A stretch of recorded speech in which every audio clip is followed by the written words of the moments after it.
So, about a year ago, right, I was talking to one of my friends on Facebook. He's a PhD, he's a counselor, a pastor. We were going back and forth. We were talking about some social justice thing or something, but I can't remember what it was. But it just got a little too complicated. So I called him up at his house, and we started talking, and we're talking about different things. And I say to him, well, how do we even know that therapy works? You know? And he's like, well, read this book, read this book. So I read this book. The book he told me about is called How Therapy Works, or Why Therapy Works, How to Use Your Mind to Change Your Brain, right? So I was reading it, and it was interesting. I got to the sixth chapter, and the sixth chapter was this thing called core shame, which I'd never heard of before. And I read the chapter, and it just fell on me like a ton of bricks, you know. And I said, this is what's wrong with me. This is what has really been causing my issues, you know, the struggle to get through, you know. So you're in your life, and it's like you're always struggling to hold everything together, and you're struggling to be good, and and it turns out that it doesn't have to be like that. So anyway, I read up on it more, and I started studying it, and then I thought that it might be useful for other people who were having troubles. So here's the deal, right? So you have guilt, right? Guilt is when I do something bad, I feel bad for it, right? That's normal. Everybody goes through it. It's not a big deal. You get over it, right? You have shame, which can be like I do something bad and I think maybe I'm a bad person for it. And that's common experience too. Everybody goes through it and you get over it. You move on, right? But there's this other thing, and it's called core shame. And basically core shame is all the way on the inside of you. It's all the way down in your heart. And it makes you feel like you're a deficient person, like there's just something wrong with you. So instead of having shame that comes and go, you kind of always have a cloud of shame over you, right? So it's like when you have a freshly poured sidewalk, right? And some kid sneaks out there and he writes in his name in it with a stick. How long does that last? Well, that lasts forever, right? And so what happens is when you're a little kid, say age 0 to 3, 0 to 5, your brain is still forming. It's still being made. And when things get written on there, how long do they last? Well, they last forever. So if you're not getting adequate care, if you're not getting proper care as a young child, it's as if someone has written in your concrete, loser, no good, not worth loving, right? And so once that hardens and gets in there, you go through your whole life feeling like that's true. And it's like this heavy burden, right? So I want you to think about this, right? So when they're testing somebody for dementia, right? The doctor, you know, like an old person, and they're starting to lose it, and you take them to the doctor, and the doctor will tell them, hold out your hand. And say, okay, and they do that, right? And if they grab, then something's wrong, and I'm going to tell you why. So if you've ever been around a newborn, right? You've been around a newborn, and you stick your finger in their hand, what do? They just grab onto it really tight, right? You can literally pick up a newborn. Don't do it, though. It makes everybody mad. But you could, you know. So what happens is that's an instinct, and that's in your amygdala. That's your primitive brain that's made for keeping you safe, that you still have. That stays with you, right? But its main idea is to keep you safe in this world. Well, what happens is your hippocampus, which is your more mature brain, which you would think of as your gray matter, it grows down into that, and it suppresses that instinct, right? So when the doctor does that and you grab, then he knows that is receding, right? So the reason I'm sharing that is when you're in that forming stage, if your mom takes adequate care of you, right? Not even great care, if she takes adequate care of you, your hippocampus grows down into that, and it kind of calms your amygdala down. Kind of says, we're safe. You know, I say it grows down, it's like you're rocking the baby, right? And so if that doesn't happen, then your amygdala is kind of running wild the rest of your life, so that you never feel safe. You always feel anxious. You always feel like the whole world's getting ready to crash down. So no matter how good things go, you feel like this ain't going to last, right? And that's because of what's going on in your amygdala, because it never got what it needed. So the good news is that can change. That can change. That even though your brain didn't develop adequately, that by getting a new place in here, by thinking a different way, by starting to understand some things, and by getting in healthy relationships, that will start to grow. So a lot of times I'll say to guys in our program, you know, they start feeling loved and they start feeling cared for and they start growing, and they'll be 30 days in the program and they're like, I'm ready to go. It's like, no. You're starting to feel that and experience that, but please stay the whole 7 months. Let that grow good. Okay? Because when you get out of here, we want you to keep doing well. Right? And if you just jump out while it's still like this, it's not going to work out. Okay? So it turns out that relationships, healthy, strong relationships, are what make your life good. Right? And whatever happened to you from age 0 to 5, something happened to you, or you wouldn't be having this conversation with me. So what I found from doing this is that almost everyone who come into a program, into the ARC, have this thing called core shame. They have it. It's like you wouldn't be here if this wasn't your experience. And the experience is somewhere, somehow, age 0 to 5, something got you off the rails. Something wrote in your cement that you're not worth it, that you're not good enough, that you don't deserve to be loved. And you have been trying to hold it together ever since then. And it's been a struggle, obviously. Okay? So I want to talk to you about how a couple of drugs work. Okay? So heroin, if you've used heroin, what heroin does is it goes down the same path in your brain as a healthy relationship, as being loved. So when you use heroin, it makes you feel loved, which may be a new experience for you. And it turns out that the heroin experience is nothing compared to the real thing. That it's not nearly as good as the real thing, the way that your brain is meant to work. All right? And this is scarier. When you speedball, when you have heroin mixed with cocaine, it goes down the same path in your brain as when your mom holds you when you're a baby. So if you've ever done that and you said, yeah, that's how I like to feel, that's because you don't know what that really feels like. That's what's missing. Okay? So what we want for you is healthiness. Okay? And by healthiness, I mean healthiness in how you feel about yourself and in your relationships. Okay? So the first prayer that I ask everybody to say is, God, I want you to heal this brokenness in me. That the people who were responsible for bringing me in and bringing me up somehow failed me. Through no fault of my own, I got messed up, right? And that's an important part to remember. You did not make yourself this way, okay?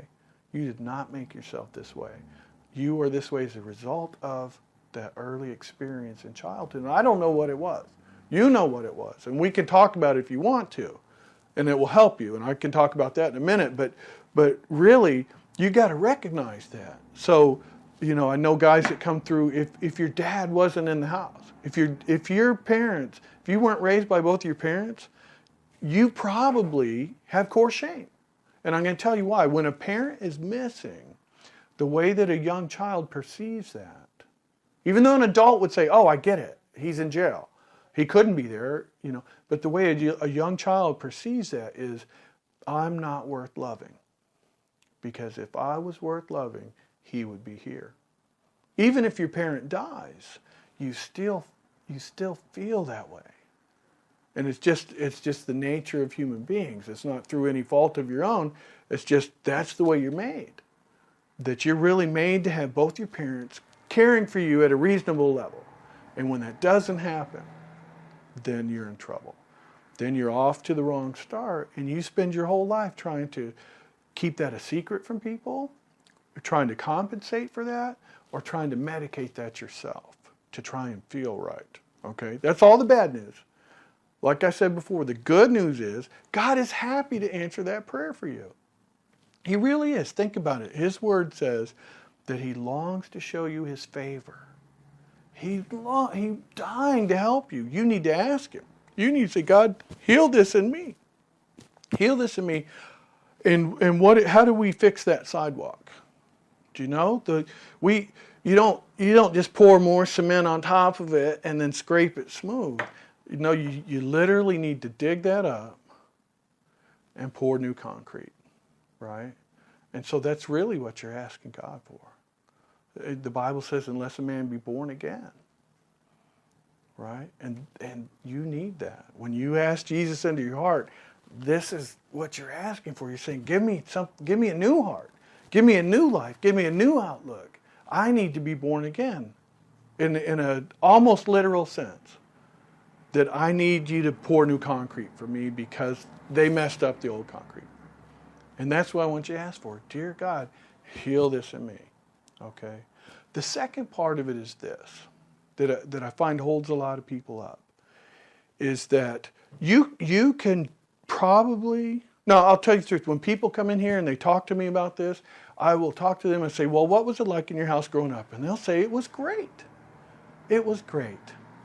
And I'm like, that doesn't fit with the evidence that I've seen. I'm struggling with that. So let me ask a few more questions, if you don't mind. How did your parents get along?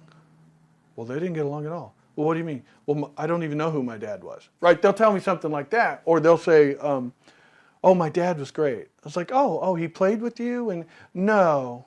Well, what did he do? Well, when he got home from, this is a true story. When he got home from work, he went straight to the basement and started drinking. And he did not come out again until it was time for bed. It's like, wow, well, what was your mom doing? Well, that was the thing. She was already drunk, and she was so mean to him, he would kind of go down there and hide. It's like, yeah, do you get what I'm saying to you? This is how you got messed up, right? So what I found is that most people will tell me everything was great, but if I dig deeper, I'll find out that's not even close to being true. Because like I said, you wouldn't be in here if you didn't have core shame. And you wouldn't have core shame if everything went great, okay? That's just the logic of it. So here's what I thought about, because this helped me a lot too, right? You know, I had a picture that my brother sent me. My uncle had passed away, and he had some old pictures of us when we were kids. And in this picture is my dad and my older brother and me and my younger brother, and we're all in our suits. It's the day of my mother's funeral back in 1983, a long time ago. That had an impact on all of us. But the thing was, when I saw that picture, it made me really mad, because I looked at my dad and my brother standing next to each other. I thought, these guys should have been best friends. But instead, my dad was really mean to my older brother his whole life, and just really messed him up badly. But God opened my eyes to something. In that picture, he said, you weren't just a witness. You got damaged too. And it's like, what? He said, yeah, all that stuff that happened, think about what happened to you. And I had to go back through and think, well, when this happened, that did damage to me. And when this happened, that did damage to me. And when this happened, and it turned out there was a ton of it, and it gave me a recognition of how I got to be so messed up. You know, that all this stuff happened to me that was terrible, but I never owned it. I always said, the really bad stuff is happening to my brother, right? And I can understand why he's such a mess. And my younger brother, without his mom and stuff, I could understand that, but I never attached any of it to me. And once I did that, it helped me get free from it. So I'm going to tell you a story about how I kind of like to describe that to people so they can start to get a feeling for it, right? It's as if you're a toddler and you're strapped into your car seat in the back, right? And the car gets into a horrible accident and you get severely injured, okay? And then you come out of that, and for some reason, you understand, you remember well what happened. You probably remember whose fault it was. And you know that you got hurt, but you've been pretending ever since that you didn't get hurt in the accident. Everyone who knows you can clearly see that you're messed up. but you won't admit that you got hurt in the accident. For whatever reason, I don't know. I don't know the reason to that. Okay? Now I want you to think, if I'm an ambulance worker and I come up on the scene of that, do I care whose fault it was? Not at all. I don't care whose fault it was. What do I care about? I care who got hurt, how bad did they get hurt, what can I do to help them, right? And I want you to be your own ambulance worker, okay? You can blame your parents or your whoever did it to you, your uncle or whatever. You can blame them or not. I don't care. That's neither here nor there for your healing. What you have to do is admit that it damaged you. It damaged you. And I want you to, that's the second prayer I want you to say. I want you to say, God, help me to identify with the damage that occurred. Help me to admit it so that I can get past it, right? Because as long as I pretend I didn't get hurt, I'm still limping along, a victim of the accident that I won't admit happened, all right? So that's the second thing I want for you. There's some scripture I want to share with you that goes along with this, okay? And it's Ephesians chapter 3, starting in verse 14. It says, "For this reason I kneel before the Father, from whom his whole family in heaven and on earth derives its name. I pray that out of his glorious riches he may strengthen you with power through his Spirit in your inner being, so that Christ may dwell in your hearts through faith. And I pray that you, being rooted and established in love, may have power, together with all the saints, to grasp how wide and long and high and deep is the love of Christ, and to know this love that surpasses knowledge, that you may be filled to the measure of all the fullness of God." And the reason I'd like this scripture for what we're talking about now is your deepest problem is that you don't think you're worth loving. But you are, right? You always have been. God does not love you more or less right now than he ever did. You never did anything that made him love you more or less, right? And usually when I have people at the end of our conversation, I ask them, who in this building deserves to be loved? And they'll say, well, everyone. I'll say, that includes you. So it's easy for everybody to think everyone else in the world deserves to be loved, but it's really hard for us to believe it about ourselves if we have this core shame, right? And that goes back to that prayer. God, help me to know that I'm worth it, that I deserve to be loved, that I'm okay already. I'm fine, right? I don't have to prove anything to anybody. I don't need anybody to pat me on the back, but I sure love to be in healthy relationships. I like to have friends. I like to build into other people's lives, because now that I understand what core shame is, I know how a reckless word can really do damage, but an encouraging word can give health. And that's what I want to do. I want to be so healthy that it's contagious, that it starts to spread to everyone around me, to my wife and to my kids and to my nieces and nephews and everyone, that I'm so healthy that it helps them to be healthy. Because I'm loving them so much, because now I see first my own value, and that helps me to see everybody else's value. And that's the secret of core shame, is it's all about believing that you deserve to be loved and that you are loved. So I want you to go with that, and I hope that helped you some. All right? God bless you.